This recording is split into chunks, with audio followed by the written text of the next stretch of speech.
ዓለም አቀፍ የወዛደሮች ቀንን በማሰብ ቱሉ ፎርሳ የተሰኘውን የደራሲ ጃርሶ ኪሩቤል ሞት ባይኖር አጭር ልቦለድ እናቀርብላችኋለን። ቱሉ ፎርሳን ማን የማያውቃለ? እናንተ አታውቁትም እንዴ? ቱሉ ይሄ ማካሮኒ ፋብሪካ ውስጥ የሚሰራው እኮ ነው።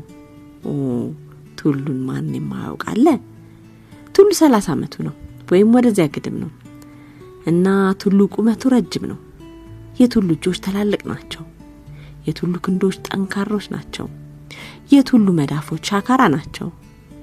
ቱሉ ከማካሮኒ ፓስታና ፓስቲኒ ፋብሪካ ውስጥ ወፍጮ ክፍል ለሚሰራው ወፍጮ ክፍል 6 ዓመት ሰርቷል። የፋብሪካው ባለቤት ሙሴ ጋሊብ ናቸው። ጌታ ጋሊብ እዚች ሀገር ይህችኛው የኛይቱ የምንላት ሲገቡ ቤሳቤስቲን አልያዙም። እዚህ ከገቡ በኋላ ነው ይሄን ሁሉ ያፈሩት። ያንን ሁሉ ቢላ ሰርተው የሚያከራዩት፣ ያንን ሁሉ ሱቅ የከፈቱት ጌታ ጋሊብ የናጠጡ ዲታ ናቸው። አቤት ሰራተኛ ሲፈራቸው። ጌታ ጋሊብ ሽማግሌ ናቸው። አጭር መላጣ ባርኔጣ የማይለያቸው አማርኛ አቀላጥፈው የሚያውቁ እድላም ሰው ናቸው። ስለ አበሻ ሲናገሩ አበሻ ስራ አይወድም፣ አበሻ ሰነፍ ነው፣ ለዚህ ነው ሀብታም የማይሆነው እንደኔ ይላሉ። ቱሉ ፎርሳ በወር 35 ብር ያገኛል። ያ ደሞዝ ነው። ቱሉ ፎርሳ ሲሏችሁ ፎርሳ ያባቱ ስም እንዳይመስላችሁ አይደለም። የወፍጮ ቤት ስራ ታውቁትም እንዴ? ስንዴ በካሚዮን ይመጣል። ከካሚዮን ወደ መጋዘን ይጋዛል። ከመጋዘን ወደ ማንጠርጠሪያው የወንፊት ሞተር ቤት ይወሰዳል። እዛ ይታጠባል። ከዚያ በሞተር ይደርቃል። ከስንት ጣጣ በኋላ ይፈጫል። ዱቄት በጆንያ እየታሰረ ወደ ቡኮ ክፍል ይተላለፋል። ይህን ሁሉ የሚያደርገው የሰው ትከሻ ነው። ካሚዮን ሲመጣ ካቦ ሰው ይጠራል እንዲያወርዱ። 1 2 ፎርሳ ከመኪናው ላይ ኩንታሉን እየተሸከመ ወደ መጋዘን እና በስርዓት ሁሉን የሚያህል የለም። ኩንታል ተሸክሞ ሲበር ጭብጥ ላባ የያዘም አይመስል ሁሉ ጊዜ በጩኸት 1 2 ፎርሳ ይወዳል። ለዚህ ነው ቱሉ ፎርሳ ተብሎ የቀረው እንጂ ያባቱ ስም ሆኖ አይደለም። የቱሉ ሚስት ጠንፌን የምትባለው እንጀራ ለመግዛት ጉሊት የሄደ ሁሉ ጠንፌን ያውቃል። መሸት ሲል ወደ ጉሊት ብቅ ያለ ጠንፌና የእንጀራ ሰፌዷን ይለምዳል። መሸት ሲል የቀን ሰራተኞች ወደ የቤታቸው ይመጣሉ። እንግራ መንገዳቸውን እንጀራ ይገዛሉ። ሲመሽ የእንጀራ ገበያ ይደራል። እስኪ እንጀራው ይላል ጠጋይልና፣ ይሄ ወርቅ የመሰለ እንጀራ ይባላል። ጤፍ ነው ቅይጥ ይላል ላፉ። ንጹህ የበቾ ጤፍ ተብሎ ይነገራል። ጠንፌ ዘንድ ግን ብዙዎቹ እንዲያብሉ አይጠይቁም። ብዙዎቹ ስለሚያውቋት ዝም ብለው ነው የሚገዟት። አንዳንዴም ከተጠየቀች ጤፍ ነው፣ ትንሽ ዘንጋዳም አለበት። የቀን ሰራተኞች ላፋቸውን የሚጠይቁት ያገኙትን ነው የሚገዙት። የሚገርመው ነገር የቀን ሰራተኞች ወንድ ላጤዎች ናቸው። የቀን ሰራተኞቹ ወጥ አይሰሩም። የቀን ሰራተኞቹ ብዙ ሆኖ በትንሽ ቤት ውስጥ ነው የሚኖሩት። ታዲያ ለምን ዳቦ ወይም ሞፎ ገዝተው አይበሉም? ሞፎ ወጥ አያስፈልገውም። ሞፎ የወንድ ላጤ ምቹ ምግብ ነው። ግን የቀን ሰራተኞቹ እንጀራን ይመርጣሉ። ደረቅ እንጀራ ማላመጥ ደስ ይላቸዋል። ምናልባት የቀድሞ ቤታቸውን የወትሮ ትዳራቸውን ያስታወሳቸው እየመሰላቸው ይሆናል። እንጀራ ይወደፊቱ የተስፋ ምልክት እየመሰላቸው ይሆናል። ጠንፌ 25 ዓመት ይሆናታል። ጠንፌ ከ2 ዓመት በፊት ቱሉ ፎርሳን አገባች። በፊትም ከአያቷ ጋር ስትኖር የመንደር እንጀራ ጋጋሪ ነበረች። እንጀራ መጋገር እንዴት አይነት ስራ መሰላችሁ? አንዱ ቤት ሰላቢ ነች ይላሉ። ሌላ ቤት ማገዷት አይመክታትም ይላሉ። ሌላው ቤት እንጀራ ታወፍራለች፣ ሌላው ቤት ታሳሳለች። ጣጣ ነው። በመጨረሻ አያቷ ሲሞቱ ጋግሮ ከማብላት ይልቅ በ3 ብር ተቀጥሮ ጋግሮ መሸጥ ይሻላል ብላ በነጋዴነት ተጠቃለለች። ከቱሉ ጋር የተዋወቁት በእንጀራ ደንበኝነት ነው። ይሄ ደግሞ ራሱን የቻለ ታሪክ ነው። ታዲያ ጠንፌ አንድ ልጅ ወለደች። ልጁ ደግሞ ጤና የለውም። እሷንም ጤና ነሳትቴ። የእንጀራ ንግዱ ማላዋጣ አለ። እንደ ድሮ ርካሽ ዱቄት ፍለጋ መንከራተት አለ። ማገዶ ፍለጋ አገር ጥሎ መሄድ አለ። ኧረ ስንቱ። በዚህ ላይ ልጇ ጤና የለውም። ባሎች ሁሉ ሚስቶቻቸውን ይማታሉ። ባሎች ሁሉ ይሰክራሉ። ቱሉ ግን አይማታም፣ አይሰክርም። ከጠንፌ ምንም አይደብቅም። አምላኩ ጠንፌ ናት። ያለ ጠንፌ ምንም ህይወት የለውም። ጠንፌም ባሏን ትወዳለች፣ ታከብራለች። ጠንፌ አቤት ዛሬ ደሞዝ ተቀብዬ ከጓደኞቼ ጋር ጠላ ቤት ገብቼ 60 ሳንቲም አጠፋው። ደጋረክ። ጠንፌ ቀና ብላታዩም። ጠንፌ ለቱሉ ቱሉ ለጠንፌ የተፈጠሩ ይመስላሉ። ተሳሳለታለች። ጠንፌ ዛሬ ደሞዝ ተቀበልኩና ስመጣ ሉካንዳ ቤት ገብቼ የ50 ሳንቲም ስጋ ገዛውልሽ። ጥሩ አረክ። ከዛ በፊት አማረኝና 1 ብር ሌለ ጠጅ ጠጣው። ምን ነው ጠንፌ ከፋሽ እንዴ? እኔቴ ቱሉ ሚስቱን ትኩር ብሎ አያትም። የምትማማ ይመስለዋል። ይሳሳላታል። ታዲያ ልጁ እያደር ታመም ጀመር። በተወለደ በ10 ወሩ የጠና ህመም ታመመ። ይቃተት ጀመር። ያጣጠር ጀመር። ሐኪም ቤቱ ሰጂው ይላሉ ጎረቤቶቹ። የትኛው ሐኪም ይሻላል? አሮጌው አውሮፕላን ጣቢያ ያለው ጥሩ ነው። እሺ እስቲ ትላለች ጠንፌ። ለባሏ ግን አትነግረውም። ምን ብላ ትንገረው? የቤት ኪራይ 14 ብር፣ የቤት ኪራይ 14 ብር፣ የቤት ጣጣ ሌላውን ይወጣል። ምን ብላ ትንገረው? እንጨቱ ውድ፣ እህሉ ውድ፣ የኩራዝ ጋዝ እንኳን አቅሙ ድሮ 2 ፍራንክ የሚሸጡ ዛሬ በ4 ፍራንክ አይገኝ። ሁሉ ቀጥሏል። የረከሰ ቢኖር የሰው ነፍስ ነው። ታዲያ ምን ብላ ትንገረው? ልጁ ጠናበት። የሰው አፍ ደግሞ አይጣለው። በቅሎ ግዙ አንድ ጨው ላይ አግዙ ማለት ያ ነው። አረ ባካችሁ ሐኪም ወሰዱት አሉ። አንድ ቀን ማታ ሊጠይቁ የመጡ የመንደር አሮጊት የትኛው ይሻላል አለች ጠንፌ። የወሬሏ ጥሩ ናት ሲሉ ሰምቻለሁ። እንዲህ እንዳይመስልሽ፣ አሁን የዛች የቀለማ ልጅ ታማባት እንዲሁ በጠና ተይዛባት እዛ ሄዳ እንደው በአንድ መርፌ ያዳነቻት። ደግሞ ዋጋው ትንሽ ነው። 2 ብር ከፍሎ ካርኔ መቁረጥ ነው በቃ። ጠንፌ ልቧ ስንጥቅ አለ። የወሬሏ ሐኪም 2 ብር። ሲመሽ የታመመው ህፃን ከቶንም ጡት መሳብ ተሳነው። ያ የፈራችው ሊመጣ ነው። ወልዶ መቅበር ላይ ቀርላት ነው። አይ ሰው መሆን። ቱሉ ምን አልሽኝ ጠንፌ? 2 ብር አለ? አይ አሁን እንዴት እኔ 2 ብር ነው ያልሽኝ? አሁን 2 ብር ለወሬሏ ሐኪም የሚከፈል። ሐኪም መሄድ ያስፈልጋል? አሁን በጣም አሞታል። አታዩም ትኩሳቱን?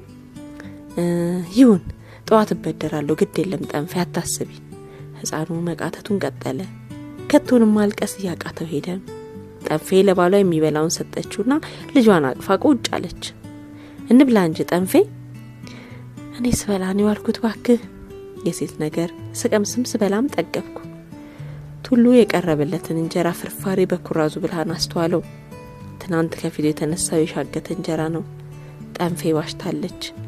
ጠንፌ ምንም አልቀመሰችም። ጠንፌ ጦሟን ልታድር ነው ለሱ ብላ። ጠንፌ ልጇን ታቅፋ በአይኗ እንቅልፍ ሳይዞር ነጋላት። ቱሉ ብር ሊበደር ወደ ፋብሪካ ሄደ። ምስኪን እናትና አምባ በትንሿ ጎጆ ውስጥ ቀሩ። ቱሉ ጠዋት ተነስቶ ወደ ፋብሪካ ሄደ። ፈቃድ ተቀበለ። በደንቡ መሰረት ፍቃድ የወሰደ ደሞዝ የለውም። ቢሆንም መቼስ ምን ይደረጋል? ልጅ ሞቷልና ቀበር ከመባል ልጅ ሞቷል ነው አቃብሪ ማለት ይሻላል። ጠዋት ሰራተኞች ወደ ስራ ተሰማሩ። 1 2 ፎርሳ፣ 1 2 ፎርሳ። እንዴት ያለ ዘፈን ነው! ሰራተኞች ጆንያን ተሸክመው ይበራሉ። ጆንያ ተሸክመው በዝግታ መራመድ ራስን መጉዳት ነው። መሮጥ ነው የሚበጀው። ማን ዝግ ብሎ ያውስ ካቦ ዳይ ዳይ ዳይ ሲል መቼ ፋታ ይሰጣል? ቱሉ እንደ እንግዳ ሰራተኞቹን ቆሞ አስተዋላቸው። እንደ ጅል ተመለከታቸው። ጠጉራቸው ዱቄት ለብሷል። ግንባራቸው ዱቄት ተለቅልቋል። ልብሳቸው ዱቄት ተነስንሷል። ወደ አንገታቸው የሚንቆረቆረው ላብ ፊታቸው ላይ ትናንሽ ጅረቶች የሰሩ ይመስላሉ። ጫንቃቸው ጉብጥ ያለ ይመስላል። ትንፋሻቸው ቁርጥ ቁርጥ ይላል። ሰዎች በጣም ይሰራሉ። ያም ሆኖ ጌታ ጋሊብ አስተያየት ሲሰጡ አበሻ ስራ አይወድም፣ ሰነፍ ነው፣ ለዚህ ነው እንደኔ ዲታ የማይሆነው ይላሉ። ሰራተኞቹ ለብዙ ዘመናት ሙሉ ቀን ሲሰሩ ነው የሚውሉት። ዲታ ግን አልሆኑም። ከቶንም መናጤ ናቸው። ቀደም ብሎ ብድር የጠየቃቸው ሰራተኞች ሁሉ 2 ብር የላቸውም። አበበ እንዲሁም የሞፎ ዋጋ መክፈል አቅቶት ብድር ተከልክሏል። ከሌላ ትናንት የጎማ ጫማውን ሸጦ ነው ራት የበላው። እርገጤ ቤት ኪራይ መክፈል ተስኖት ሊባረር ነው። ተክሌ የኮሾ ሲጋራ መግዣ ፍራንካቶ ያዛጋል። ሁሉም ምስኪን ነው። ሰራተኞች ብዙ ይሰራሉ፣ ብዙ ገንዘብ ግን አያገኙም። ማንን ይጠይቋል? ማንን ይለምኗል? ቱሉ በሙሉ ሰራተኞችን በብድር ጥየቃ አዳርሶ ሳይሳካለት ቀረ። ማንም ገንዘብ የለውም። ገንዘብ ያላቸው ምናልባት የቢሮ ሰራተኞች ናቸው። እነርሱ ቢሮ ደግሞ ያለ ስራ መግባት ክልክል ነው። ደግሞ ከቢሮ ሲንጦለጠል ጌታ ጋሊ ቢያዩትስ በካልቾ ብለው ከስራ ወዲያው ነው ያባሩታል። ቱሉ ከፋብሪካው አጥር ሲወጣ ችግሩን ለዘበኛው ለበቀለ አወያያቸው። አቶ በቀለ ምንም እንደሌላቸው ይልቁንም በሌት ዘበኝነት በብርድ መከላከያ አረጉ ካፖርታቸው ማስጣፊያ ገንዘብ በማጣት እትት ሲሉ እንደሚያድሩ አዋዩት። አልሆነም። 2 ብር ቢያገኝ ኖሮ ልጁ ይታከም ነበር። 2 ብር ቢኖር ኖሮ ምናልባት ልጁ ይድን ነበር። የወሬሉ ሐኪም እጇ መድኃኒት መሆኑን ጠንፌ ነግሯለች። 2 ብር ከየት ይመጣል? የለበሰው አሮጌ ቱታ ምንም ዋጋ አያወጣም። ከመኪና ጎማ ውዳቄ የተሰራው መጫሚያውም ስሙንም አይሸጥ። አቤት ድህነት! መልኩ ምን ያስቀያሚ ነው። ቱሉ ሰማይ ምድር ዞሮበት አውራ ጎዳናውን ተከትሎ ሲንገላወድ ከፀሐይ ቡና ቤት አጠገብ ደረሰ። ፀሐይ ቡና ቤት የወይዘሮ ፀሐይ ንብረት ነው። ከመንገዱ ዳር የተሰራ አምሮ የተሰራ ቤት ነው። መኝታ ክፍሎች አሉት። የአበባ መደብ አለው። ምግብ ቤት አለው። ፀሐይ ቡና ቤት ተራሰው አይገባም። ምግብ ቤት አለው። ፀሐይ ቡና ቤት ተራሰው አይገባም። ሰራተኞች በውጭ ሲያልፉ የቤቱን ድርጅት ከማድነቅ በቀር ገብተው አያውቁም። ቱሉ ከፀሐይ ቡና ቤት ግቢ ሰተት ብሎ ገባ። ወደ ጓሮ ዞረ። አንድ ምግብ አቅራቢ ትኩር ብሎ አየው። የኔ ወንድም ወይዘሮ ፀሐይ አሉ? አዎን አሉ። ማን የፈለጋቸው? ተልኬ ነበር ብቅ ብታስደርግልኝ። ማን ላከ? የለም እዚያ ላይ ያሉ ዲታ ናቸው። ምግብ አቅራቢው ገብቶ ወይዘሮ ፀሐይን ጠራቸው። ወይዘሮ ፀሐይ ቆንጆ ናቸው ይባላል። ወፍራም ናቸው። ጉንጫቸው ብርቱካን ይመስላል። ገና ብቅ ሲሉ ተንደርድሮ እግራቸው ስር ወደቀ። በንብረቱ በትዳሩ ሲሉ ይለመኑኝ፣ 2 ብር ያበድሩኝ፣ እንደው ደፈረኛ ይበሉኝና 2 ብር ስለ ነፍስ ብለው ልጄ ታሞብኛል ሂዶዲያ አሉና እሜቴ ፈንጠር ብለው ቆሙ። የማንም እብድ መጫወቻ አረገኝ እንዴ? ከከከከ ሌባ ቀጣፊ ሰርታት በላም እንዴ ነችና ፀሐይ እንዶ ፈፌነት አደረጋቸው። ዘበኛው መጣና ሰውዬ ቀስ ብለው ጣሳ አትደበደብ አለው። ቱሉ አይኑ ረጠበ። ቅልጥሙ ካደው ይንቀጠቀጥ ጀመር። እየተገላመጠ ከግቢው ወጣና ካጥሩ ስር ኩርምት አለ። ዘበኛው መጣ። ስማ ሰውዬ ምን ሆናል? ፍርሃት ይዞኛል። ቤት የለህም? አለኝ። ቤት ነው? የኔ ቤት? ሰክራሃል መሰል። ቱሉ ደረቅ ሳቅ ያዘው። ከቶንም ይንፈቀፈቅ ገባ። አፈፍ ብሎ ተነስቶ ቆመ። እኔ እኩሪ ልሰክር። ቱሉ ሽቅ ቢሮት ጀመር። እየሳቀ እንደ ሰከረ ሰው ለብቻው እየፈነደቀ ምን ይታወቃል? ሰክሮ ይሆናል። እየሮጠ ቤቱ ገባ። ከደጃፉ ቆመ። ጸጥ አለ። ለምቦጩን ጣለ። ማልቀስ ቃጣው። ልጁ ሞቶ አላበቃም። እንደ ደና ሰው ወደ ቤት ገባ። ቀና ቱሉ ምን አልሽ? የት? መቼ? ብሩን አገኘ? አዎ። ጎሽ እንካ ልጁን ያዝልኝ። ከማማ ወደ ቤት ጃንጥላ ተውሽ ልምጣ። ፀሐዩ ገሯል። ካሳችን ሳኪን ቤት ልትሄጂ? አዎ። አይ አትሄጂ ጠንፌ አትሄጂ። ምንም ዋጋ የለውም። እኔ አውቀዋለሁ ዋጋ የለውም። ምን ነው? ለምን ዋጋ የለውም? አሁን ስመጣ አሁን እዛ ጋር እንትን አገኘኝ። ምን? ምንድነው ስሙ? ትልቅ ሰው ጠጉሩ በጣም ትልቅ ቃልቻ አገኘው። መስቀል ያዘ። ትልቅ አዋቂ። ታዲያ ምን አለ? አትድከም አለኝ። አትድከም? አዎ ልጁ አይድንም አለኝ። ጠንፌ ከመሬቱ ላይ ልጇ እንደታቀፈች ማማች። በክንዷ የታቀፈችው ሕፃን ገለጣ አድርጋ ፊቱን አየችው። ትኩሳት የጠበሰውን ጨቅላ በትኩስ እንባ ቀቀለችው። ተንሰቀሰቀች። ልጄ ወይኔ ልጄ ብላ በተሸነፈ ድምጽ አለቀሰች። ቱሉ ቤቱን ጥሎ ወጣ። ራቅ ብሎ ከምድሩ ላይ ቁጭ አለ። ወይኔ ልጄን በላው፣ ነፍሴን በውሸት ሸጥኩ፣ ወይኔ አለ። ይነደው ጀመር። ቱሉ ዋሽቶ አያውቅም አለ ዛሬ። አይሆንለትም። ያየውን አላየሁም ያለበት ጊዜ ነበር። ሳያይ አየሁ ያለበት ጊዜ አለ። ዛሬ ቱሉም ባልወጣውም አንጅቱ ግን ተንሰፈሰፈ። ቁጭ ብሎ ወባ እንዳያዘው ይንዘፈዘፍ ጀመር። ስለ ኑሮ እያሰበ ራሱን ረገመ። ቱሉ ፎርሳ ምን ነው ወደክ እንዴ? እኔ አሁን የለም አለሁ። በል ተነስንካ ትንሽ ገንዘብ ምንድነው እሱ ጋሼ? ሞትኩ? ልጄ ሞተ? እድር ገንዘብ ነው እንዴ? ምንድነው የምትለው? ቱሉ ፎርሳ ትቃዣለህ ልበል? እንካ 20 ብር የሰራተኛ ማህበር ብድር ነው፣ ወደፊት ትከፍላለህ። ማህበር? የኛ ማህበር? ለኔ ነው 20 ብር? ኋላ ትፈርማለህ። አሁን እቸኩላለሁ፣ ወደ ፋብሪካ ልመለስ ነው። ጠፍቼ ነው የመጣሁት ልሰጥ። ቱሉ ብቻውን ቀረ። እሱና 20 ብሮቹ፣ አንድ ቀይ፣ አንድ ቢጫ፣ 5 አረንጓዴ ብሮች። የሚሰራው ጠፋው። ፊቱን ጠረገው፣ ቆጠረው። አልማለሁ ልበል አለ ለራሱ። ራሱን አርገፈገፈው። የለም ህልም አይደለም። እየሮጠ ወደ ቤቱ ገባ። ጠንፌ ከልጇ ጋር ተኮራምታ ትንሰቀሰቃለች። በሩን በርግዶ ዘሎ ገባ። ጠንፌ ብሎ ተጣራ። ቀና ብላየችው። ፊቷ ንፍሮ ይመስላል። እንዴት ጠንፌ? የት? የወሬሎ ሐኪም ቤት። እጇ መድኃኒት ነው ብለሽ የለም ዋጋ የለውም፣ ከንቱ ነው። ለምን ዋጋ የለውም? ልጄን ከሞት አይድንም። እንዴት አወቅሽ? ያ ያገኘው አዋቂ ሰው አይድንም ብሎ እሱን ታዩ። አያውቅም። ያውቃል ቱሉ፣ ሰውየው ያውቃል። ቱሉ ደነገጠ። በገዛ ገመዱ እንደተተበተበ ገባው። ስሚ ጠንፌ፣ በመጨረሻ ያለኝ እኮ ሐኪም ቤት ከሄደ ድናል ነው አላት። የወሬሎ ሐኪም ቤት፣ የካሳንዲሱ ሐኪም ቤት አለና 20 ብር አጠገቡ አስቀመጠ። ቀና ብላየችው። ለመጠየቅ ጊዜ የላትም። ወደ ሐኪም ቤት ጠንፌና ቱሉ ልጁን ይዘው በረሩ። በሶስተኛው ቀን ህፃኑ እንደ ልብ ይጠባ ጀመር። ዳን ያለው መቼም አይሞትም። ብቻ ከልጁ መዳን ጋር በቤቱ ጸጥታ ሰፈነ። እንደ ቀድሞ መነጋገር መጫወት ቀረ። ሁለቱም ተፈራሩ። ጠንፌ ባሏን ሰረቅ አድርጋታይና ቁና ትተነፍሳለች። ለመጠየቅ ትከጅልና መልሳ ጥያቄውን ትውጣለች። አንድ ማታ ከራት በኋላ ድፍረቷን ሁሉ ሰብስባ ቱሉ አለችው። ድምጿ ጸጥታውን ሲሰብር ቤቱ የፈረሰ ያህል ሆነ። ቱሉ ምን ነው ጠንፌ? አንድ ነገር ልጠይቅህ። ምንድን ነበር ጠንፌ?